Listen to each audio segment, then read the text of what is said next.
How are you today? My name is Natalie. I'm so glad to see you here this morning. I'm just part of the Vintage family, and I just want to say welcome. I'm glad you chose Vintage this morning to come in person and worship with us. We're glad you're here. If you're a guest, we're definitely glad that you're here too. We would love to get to know you and hear about how you ended up at Vintage this morning. So if you did not connect with someone on your way in, please check in to the table in the lobby on your way out. We have a gift for you, and we would just like to shake your hand and say welcome. We would love for you to scan this QR code if you've never done that before, and if you don't get the weekly newsletter, we would love to connect with you outside of Sunday morning. So you can scan that QR code, or we can give you a paper copy so that you can fill out your information so that we can get in touch with you, get to know you a little bit better. We also are active throughout the week on Facebook and Instagram. We post things going on. We also have a Spotify worship playlist, but you'll hear those songs on Sunday morning, so follow us on all of those formats, if you will. We would love that. So we have a few announcements for things coming up, specifically talking about student ministry this morning. The best way to spread Christmas cheer is, yes, good job, guys. That's some Elf fans this morning. So we would love to invite your youth. That's 6th grade through 12th grade. If your college students are in town, we would love to invite them as well to just connect with our student ministry tonight. The Thompsons over here are hosting us. So we're going to meet at their house at 6 p.m. Bring a mug. That's the whole reason I brought a mug this morning, to show you my mug. Bring a mug to fill up with hot chocolate so that you can travel throughout Seven Hills, singing loud for all to hear, bringing some Christmas cheer, okay? So they're going to carol along together with their hot chocolate. The infamous James Sheely will be leading the way with his Christmas bells set. You don't want to miss it. Let's just say that. You don't want to miss it. So next week, our student ministry is having their Christmas party. So we would love if you have students, again, 6th through 12th grade, we would love for them to be here. That's next Sunday night, right here. It will be, and I quote, epic, with games, a karaoke showdown, and a white elephant gift exchange like no other. I don't know what that means, but I'm invested at this point, and I'm going to need to know. So make sure you send your kids next Sunday night. Put it in your calendar. This is an amazing event for them to get to bring their friends to. So prioritize that. Communicate with your neighbors and your other mom friends and dad friends to get some kids here next Sunday night. Okay? That's it. All right. Hey, before Jamar comes this morning to share the word, I just want to remind all of you, we are in December. Somewhere around you, there are some giving envelopes for our year-end offering. How many of you saw the email that this went out this week with year-end offering? Anybody see that? Open it up. Yes, I would encourage all of you to go read that.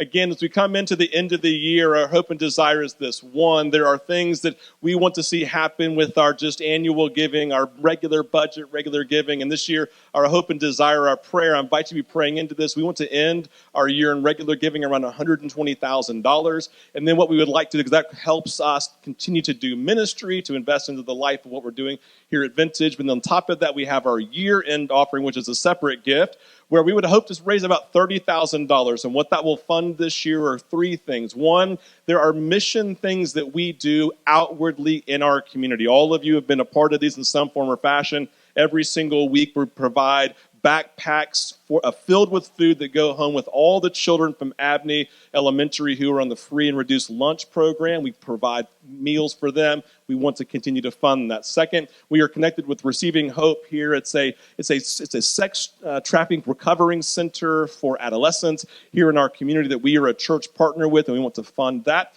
And also Fostering Hope, what we do with all of our fostered and adoptive families here at Vintage. We want to fund that. And so this year, our year-end offering is going towards that. We're also funding scholarships for all of our children and students who are in need, for all the things we have going on with camps and events with our children and with our students. And then we want to continue to invest into the property we have here at Vintage. The third part is this. We believe 2026 is a year we're going to begin to move earnestly forward, getting onto our property. We love being here, but we're tired of being in a strip mall. Everybody say amen, right? And so we've got 48 acres of land just down the street here, and we are believing that 2026 is a really important year for us to take really, really serious steps. Dwayne Still, put your hand up right here. This is Dwayne wearing the red and black, yep. He is a part of our executive leadership team, but he is also leading the charge with everything with our property. We met this week with a general contractor that we're working with. He's met with bankers. He's met with our neighbors on both sides. So my point is, if you have questions around what we're doing, I would love for you to ask Dwayne. Yes, he's like, don't ask me. Yes, ask him all the questions. It would be great. But again, we want to put seed money towards that as we end the year and look to 2026. So all we would simply ask you to do at Vintage this year is this. We believe God is moving in the life of Vintage. We believe that God is moving in our community because of the things and the ways that you're investing into Vintage here financially with your time, your money, and your energy and your resources. And as we end the year, we just want to say, God, thank you for what you've given. We want to give back. And Lord, would you continue to empower Vintage to be a light in darkness, to be a city on the hill in our community. So with that, you give as the Lord leads. As we always say financially at Vintage is this. We just simply ask that you would pray, say, God, what would you have us give? And then you obey. If you obey and you're good with the Lord, then we're good with you, and it's all kosher. All right? Give it up for Jamar as he comes this morning. Hey guys, how you guys doing? Good morning. Awesome. Hey guys, this is going to be fun. Before we get into the talk, for those of you who don't know, if you're new here, Kinsey and I, we have this small business.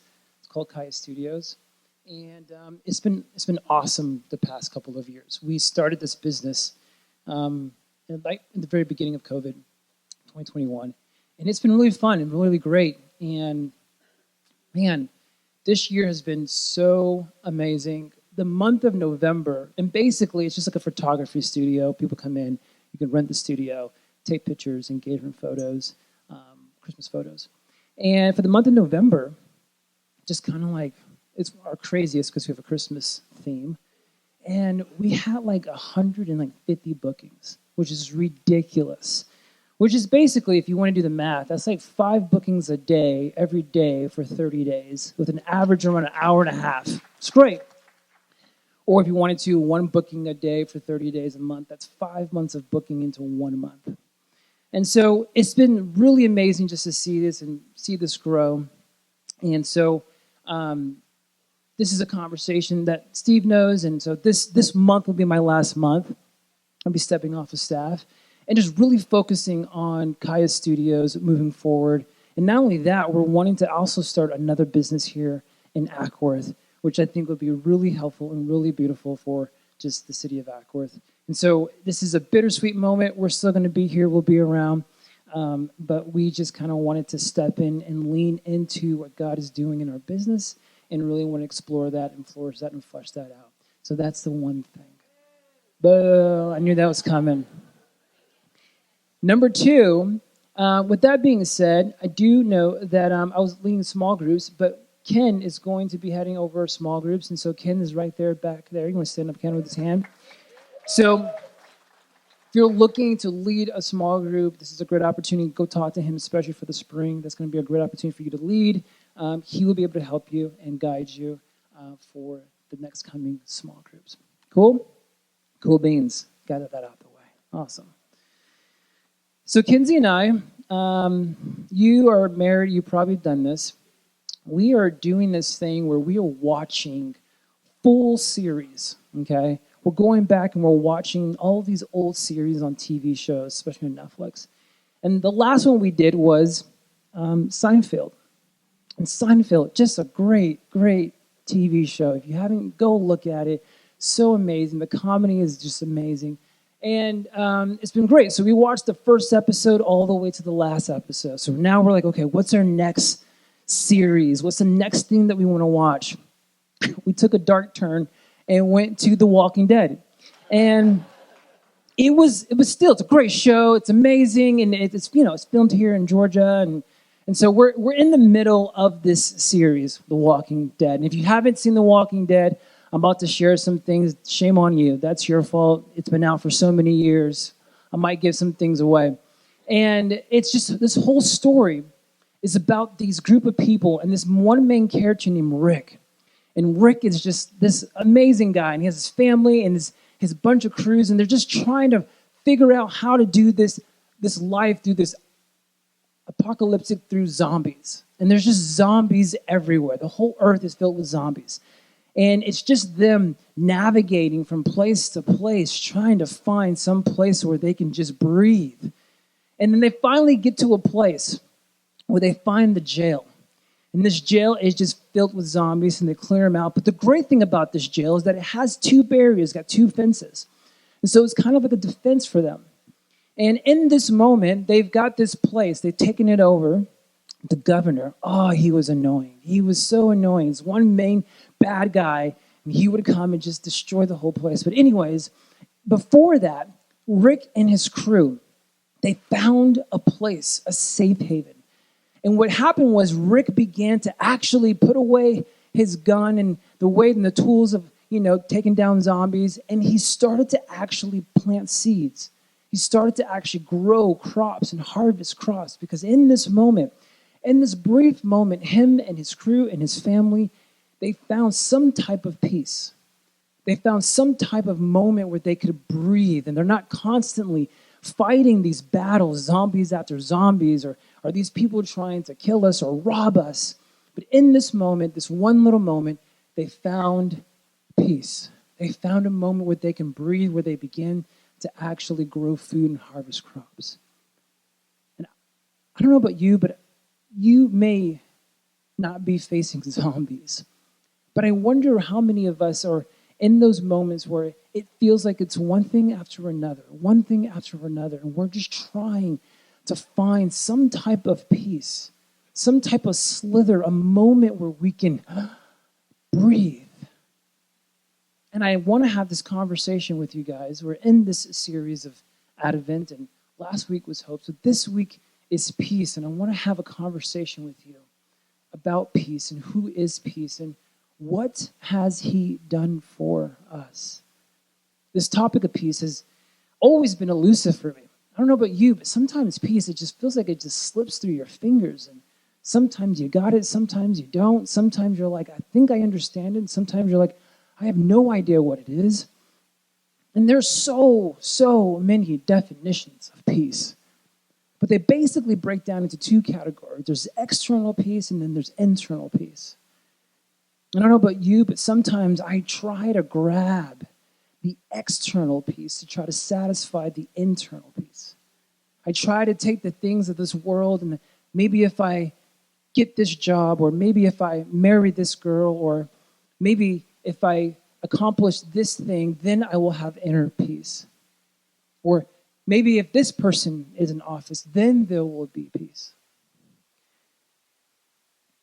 If there's any moment where we need peace, it's now. I remember I saw this article, and it was saying how teenagers are struggling with stress. I'm like, teenagers, what are you stressed about? Like, you should just be stressed out of Sally likes you or Bob likes you, which Sally and Bob are weird names, I know that I say that. But it's just kind of like there should be little stress for you, right? There should be little moments of you stressing out about life. And the study says that they're stressed out in game plans for their life, achievement, appearance, social life, friendship. And I'm like, my gosh, these teenagers, either they are somehow looking for some type of peace in their life. And I want to tell you guys, as we have this conversation today, there is a peace that could quiet the storms in your life. There is a peace that can make you whole.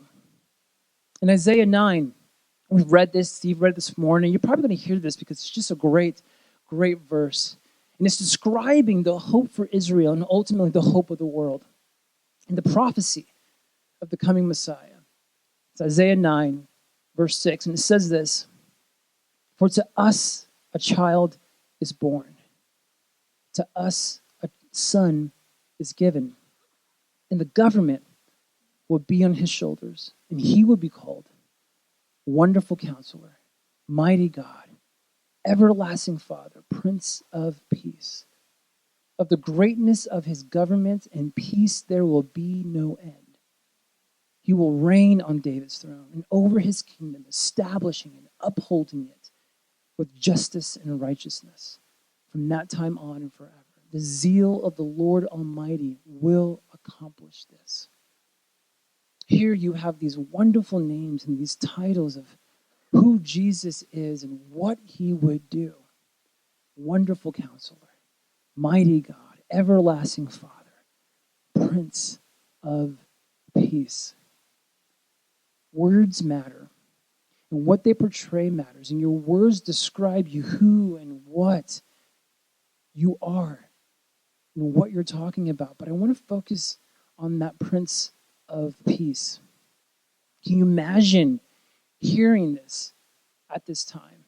Hearing this coming king who's coming, and it's all of these, but that one thing, that Prince of Peace, I can only imagine that might be sound, that sound of hearing Prince of Peace might be honey to their ears.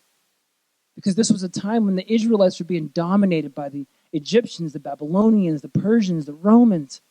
They kept on getting taken over, families being torn apart, slavery, homelessness, no place to call your own. Constantly stressed out, what's going to happen the next day? Who's going to die? And this king is coming, and one of his names is called, and his title is called Prince of Peace. I can only imagine just a moment to breathe, a moment to go, finally, a place that I can just rest, peace to the chaos, peace to hunger, peace to the violence, peace to death that was happening. To hear these words must have been honey to their ears, Prince of Peace. But how? How? In verse 7, it says this, "Of the greatness of his government and peace there will be no end." We just had an election. Don't worry. I'm not going into the details of it. And you had people from the left who were like, if this person gets into office, then there will be peace. Then there will be peace to all my problems, all the hardships, all the things that I'm struggling with life. And then there are people on the right. If this person gets into office, then there will be peace. Then there will be peace to the hardships and the struggles that are in my life. Both sides were looking for some type of peace. But if you're looking for the government to bring you peace, you will be looking for a very, very, very long time. Because how he is going to bring peace is not through how you think you will bring peace. It says, of the greatness of who? His government. It's his government. And I wonder how long will it take for us to grasp that God would not bring peace through our government, but it will be through his, how he does things, how he governs things. Because the government that he wants to establish is a government that will end the war of all wars. His government will bring peace to what? To no end, meaning forever peace.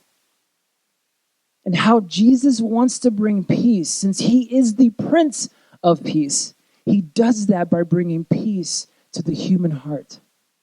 That's how he governs, because he knows that there is no peace, there is no forever peace, if there isn't a peace with the human heart, with the human soul. There is no peace unless you bring peace to the human heart. And the scripture connects these two things that comes out of peace. So once you've taken control and brought peace to your heart, things begin to manifest itself. Things begin to come out of that peace. It says here, he will reign on David's throne and over his kingdom, establishing it, upholding it, and here it is, with justice and righteousness. That is what happens when you begin to have peace. It begins to show itself, it begins to manifest itself in justice and righteousness. Because once you have taken peace, peace isn't just for you. It's not just for you. It begins to manifest itself in justice and righteousness. But when you lack peace, it also begins to manifest itself. So here's the first part. Jesus is the Prince of Peace. And he wants to bring peace to you. He wants to do it through his government, which is you having peace within your heart and within your soul. But he's not only the Prince of Peace. In Luke, we have another moment of words being said over this person named John, who later becomes John the Baptist, and he's preparing a way for Jesus. So here you have Mary, who's pregnant with Jesus, and you have Elizabeth, who's pregnant with John and Jesus are cousins. And just as there's a moment in Isaiah being prophesied over who this person was coming in the future, the Messiah, the Messianic King, here was a moment where John was being talked over of what his life was going to be. In Luke 1, verse 76 through 79, it says this, "And you, my child, will be called the prophet of the Most High. For you will go on before the Lord to prepare the way for him, to give his people the knowledge of salvation through the forgiveness of their sins, because of the tender mercy of our God." Because of the tender mercy of our God, by which the rising sun will come to us from heaven. That's pretty dope. The rising sun will come to us from heaven. To shine on those living in darkness and in the shadow of death, to guide our feet into the path of peace. Here, John is going to prepare a way for the Prince of Peace. It says here to shine on those living in darkness, in the shadow of death. And when I hear those words, living in darkness, the shadow of death, to me, that the thing that comes to mind is lack of peace. That when you're living in the shadows of darkness, when you are living in darkness, you live in the shadow of death, you are lacking peace. You are not whole. And there are people all over the world who are living in darkness, who are living in the shadow of death, and they have no peace, and they're looking for peace. And there's some of you, your souls are raging within, and your lack of peace is manifesting itself, and it's showing in anger, it's showing in rage, it's showing in bitterness. There's some of us, when we're lacking our peace, it's manifesting itself in fear and doubt and worry. And God is saying, no, I can take control over all of this. I am wanting you to have this inner peace. And if you're not careful, your entire world, your entire life can be lived in darkness, in the shadow of death. As you look for your entire life, trying to find the missing piece. That guide of feet to the path of peace. As I was writing this, I was just like, man, there's so many people that are carving out their own path of peace. If you think about it, if you go on just Instagram or whatever, like there's so many, or podcasts, so many people are having conversations of path to peace. So many people are gurus now. So many people are having their own conversations of what it looks like for you to navigate your life to paths of peace. Influencers are telling you what you need to do. Some of them are going, you need to take a cold plunge every single day.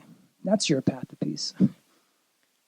And there's even religions that are also trying to guide you to paths of peace. Buddhism that comes to mind is one. And the whole thing of Buddhism is this thing called nirvana. It's all about enlightenment. Here's a little interesting thing. All religions is all about you trying to get to this place of nirvana, higher enlightenment. Every religion is going, you got to do this and do this and do this. And then once you do this, you got to do this. And once you do this, you got to do this. And once you do that, you are at the entitlement of enlightenment. You are at nirvana. The story of God is the only story, the only religion where God is actually stepping into human history and he's coming to you. You don't have to do anything to receive his love and to receive his peace. But this nirvana, this thing is nirvana, it's basically coming down to you having to numb yourself from detachments of the world so that you can find inner peace. And I'm sorry, I just feel like there's a better way to numb yourself for you to find inner peace. And I wouldn't be surprised. We may not be practicing Buddhism, but I wouldn't be surprised that some people try to create their own path of peace by numbing themselves, whether it's through alcohol, whether it's through drugs, whatever it is, the thing that you do, just to numb yourself, just so that you can just have just a moment, a slither of peace. I remember a moment in my life where I was living in darkness and shadow of death, which, by the way, I know it sounds harsh, which it is, but it doesn't need to be the extremes for you to be living in darkness. It doesn't need to be extremes of you living in the shadows of death. So I remember there was a moment where I was living in that, and I can tell you, man, there was no peace. I was waking up in cold sweats, tossing and turning, wondering if I'm going to be caught in a lie, numbing myself when I would go to clubs. I remember this one moment.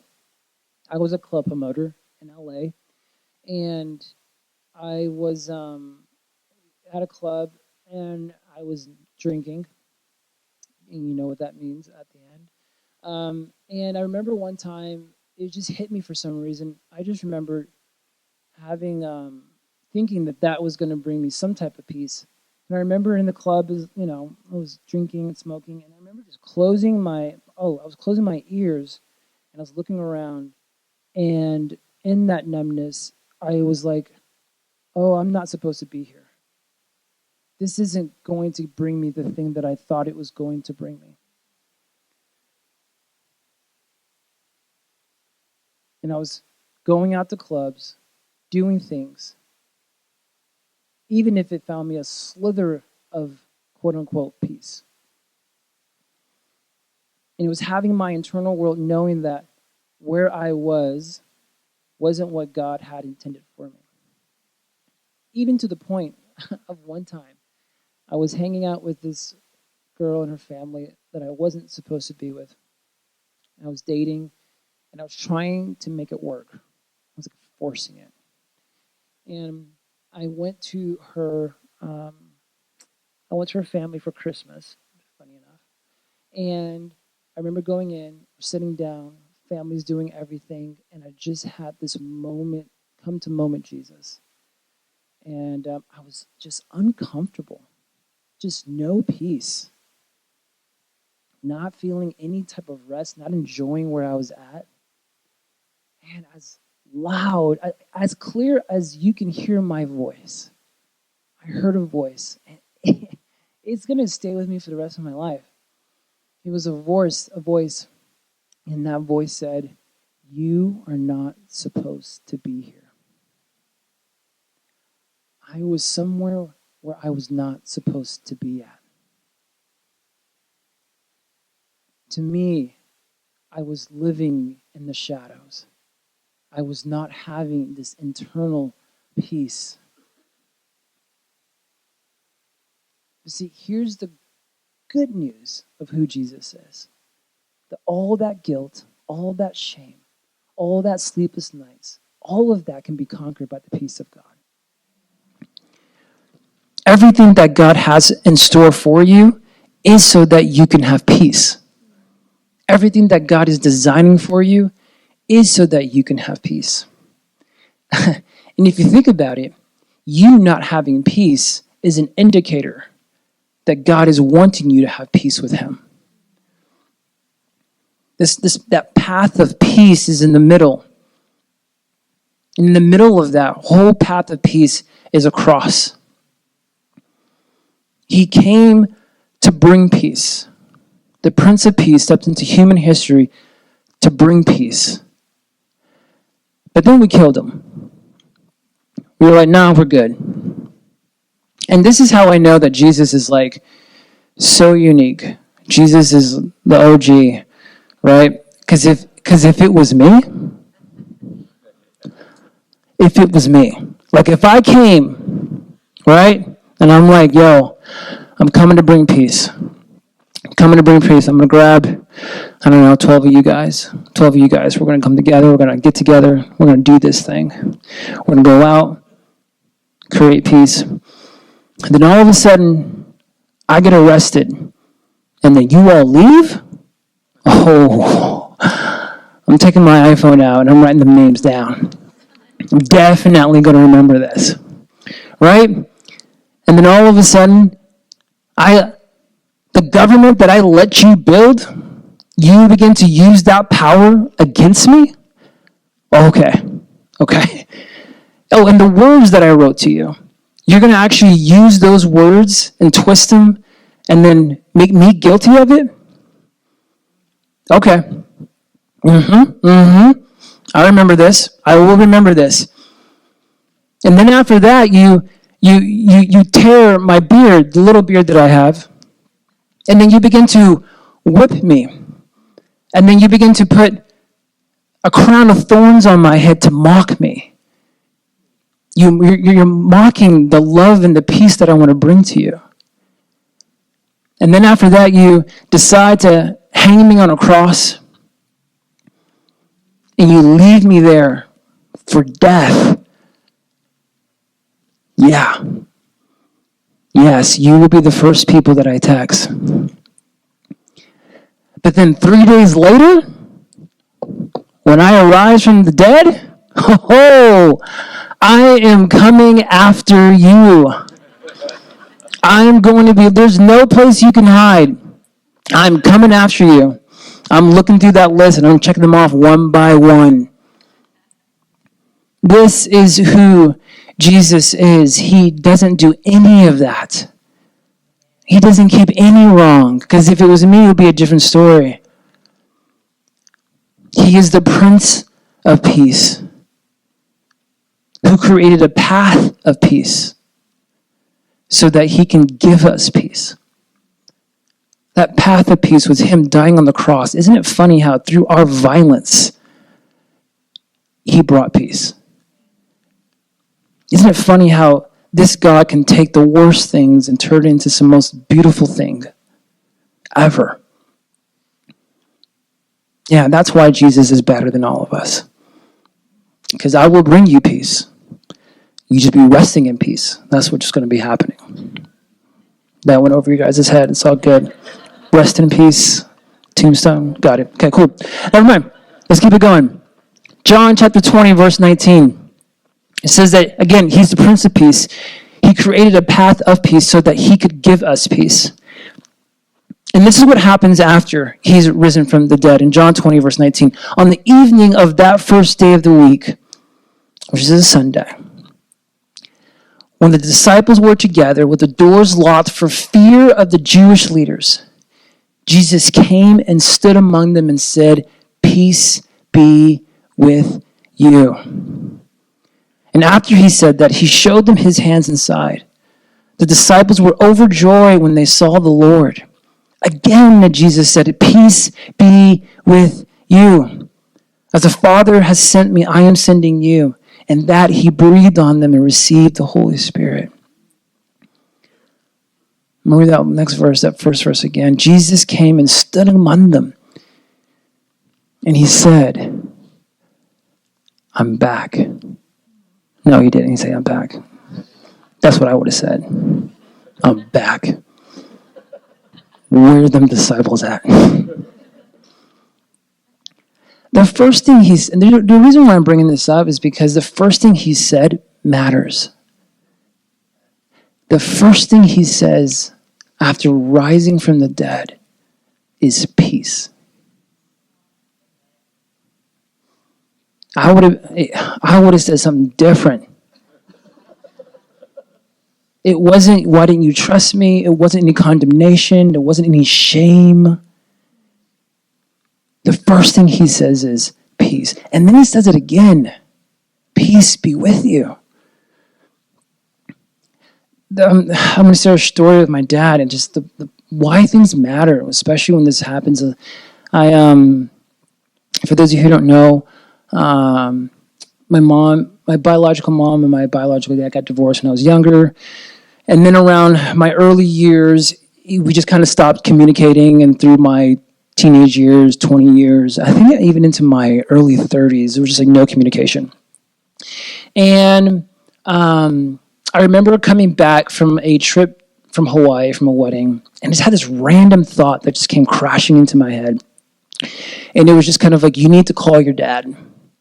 You need to have a conversation with him, because I did not want the phone call from his side of the family saying, hey, Jamar, you need to come home. Your dad has passed away. And so I didn't want to. I didn't want to do it. I'm very much kind of like, hey, I'm good. There's been times he tried to call. He didn't call. Someone else called on behalf of him, and they said, hey, your dad's here. And I was like, I'm good. I don't want to talk to him. I'm good. I'm very much like, hey, you do your thing, I do my thing. Like, I'm good. I'm totally fine. And for some reason, this was just so heavy on my heart. And I remember going, okay, I'm going to do it. I'm going to just do it. I'll send the text. We'll see what happens. This is the text that I put up. And it says, I said, hey, it's Jamar. And the first thing he said was, hey, Jamar, can you talk? And I bawled. It was so funny how just just reading, hey, Jamar, it just made me crumble. There was a moment when I was in staff in LA, made some decisions that weren't the best, and had to take a step down. And I remember having to have the conversation with my boss, and just kind of like, okay, whatever, I'm ready for it. And it's funny, whenever you have those moments where you've done life, you've done something that's not good, you're kind of expecting a little bit of like shame, or a little bit of kind of like condemnation. You know what I'm saying? Just kind of like, hey, you did something wrong. Like, yeah, I know. And I remember going into the office. It was just me and him. And he stood up, and the first thing he says was, I am so sorry. And I cannot tell you what that did to me again. Just crushed me, melted me, and cried for I don't know how long. Here you have this moment where we as humanity have completely destroyed the coming king, the Prince of Peace. The Jewish leaders, they even said that they were in fear. I could only imagine the guilt and the shame that they were holding over those 3 days. What has happened? What happened? We messed up. Even the guard knew this was the Son of God. I think everybody would be okay with Jesus being his first words, having a little bit of punishment, a little bit of something to go, yeah, we messed up. Why didn't you trust me? But it wasn't. His first words was peace. Peace be with you. To hear those words after what we did, I can only imagine it was so needed. And then for some of you, those are the same words that God wants to say to you. He wants to say to you if you let him into your life. It won't be words of condemnation. It's not going to be looking at your past and what you did. The moment that he comes into your life, he is wanting to say to you, peace. Peace be with you. Shalom. Wholeness. This peace he wants to give you is himself. In John chapter 16:33, it says this, I have told you these things so that in me you may have peace. In this world you will have trouble, but take heart, I have overcome the world. So that in me you may have peace. What Jesus is revealing here is you cannot have true inner peace without me. There's nothing in this world that is going to give you the inner peace that you need. There's nothing in this world that is going to make the calm of the inner world come to a place of peace. The peace that God wants you to have is only through him. So if you're trying to find any other thing in this world, it will fall short to the Prince of Peace. Because the Prince of Peace stepped into human history, created a path of peace so that he can give you peace. And that peace was himself. Numbers 6:26, it says this, may the Lord show you his favor and give you his peace. You won't see it on the screen. May the Lord show you his favor and give you his peace. You want to know how God is real in your life? It's when you begin to move and you have this peace in your life, this stillness in your life. You'll know that God is resting in your life when you have peace. We're going to step into a moment of ministry time and communion. But a couple of things before I begin. One, we've been doing this practicing the way for the past couple of weeks. And I was thinking about what does it look like for us to, how do we do this? What does this look like? And I think there's two ways. One is the most first and important way is you actually having a relationship with Jesus. There needs to be a moment where you cross that line of faith and you say, Jesus, I am all in. But there's another moment where you can actually, I believe Sabbath is a way of you creating space so that you can have these intimate conversations with God. And so what we're going to do is during this ministry time is we're going to have some people here that can pray for you. And I'm going to invite you an invitation. There are some of you, you are living this life and you are trying to do this life without the Prince of Peace. You are trying to bring peace into your life, but everything that you've been trying has been falling short.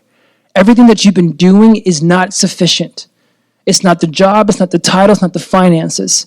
It's not whatever it is that you think will bring you peace. And Jesus is saying, I am the Prince of Peace, and you need to have a relationship with me. And so I want to invite this to you. I don't want to assume that everybody's in here is following Jesus. And so we'll have our prayer team. And if that is you, I want to invite you that this is your moment. If you've been feeling a little bit uneasy, or maybe even right now, you're just kind of feeling a little bit, I don't know, this is weird, I feel a little bit unsettled. That is God speaking to you. That is God having a conversation with you. It's not because you're nervous. It's because God is speaking to your soul. And he is speaking to you in a way that only he can speak to you. And so if that is you, and you need to cross that line of faith, you need to go, Jesus, I have been living my life trying to do this on my own. And I need you. I need you to come into my life. We need to stop trying to be the king of our life and start inviting the Prince of Peace into our life. And so if that's you, have the people be up here praying for you. Go up to them and say, I need to give my life to Jesus. And what you are communicating is, God, I need your peace. So that's the first part. And then there might be some of you, you are lacking peace. You just have no peace. You have a relationship with God, but it's just been a long time since you have any type of inner peace. And like I said before, it's manifesting itself in anger and resentment and bitterness and fear. Maybe you need a moment where you come up and you go, I need a moment for God to come back into my life, to have a conversation. I need some healing in my life so that God can bring me back to wholeness. That's what peace is, wholeness. And so we're going to have our prayer team, and we're going to have that up here. But we also have communion. Again, this is the physical representation of God creating a path of peace. Because without this, without him dying on the cross, there is no peace. And so we're going to take this moment. Prayer team, you can come up. I just want to invite you, man, if that is you, and you have just been hanging on by a thread, and you have not allowed Jesus into your life, let this be the signal. Let this be the indicator. Let this be the moment that God is speaking through me to you. And when you cross that line of faith, it's not the end-all conversation. It's just the beginning point. It's just a conversation. But I guarantee you that conversation will drastically change your life. You do not need to live in this inner turmoil for the rest of your life. God wants to bring you peace, and he wants to make you whole.